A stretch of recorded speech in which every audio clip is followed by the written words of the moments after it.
สวัสดีค่ะวันนี้ช่องพุทธเฮลวาไรตี้นำเสนอเมนูไข่เจียวเต้าหู้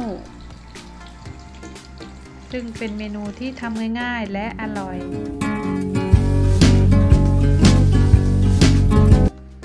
ไข่เจียวเต้าหู้ก็ประกอบด้วยไข่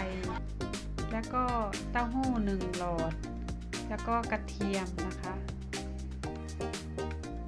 นำไข่มาตอกแล้วก็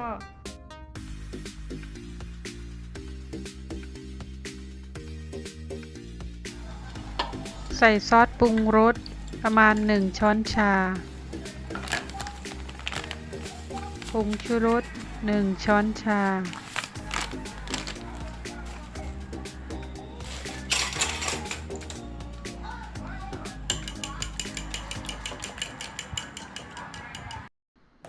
เมื่อตีไข่แตกเรียบร้อยแล้วก็นำเต้าหู้ที่หั่นไว้มาลงไปและคนให้เข้ากัน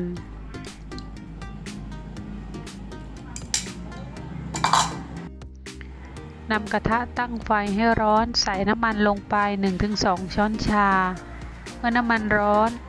ถ้ามีกระเทียมก็ใส่กระเทียมลงไปพอกระเทียมหอมและเหลืองก็นำไข่ลงไปเจียวได้เลย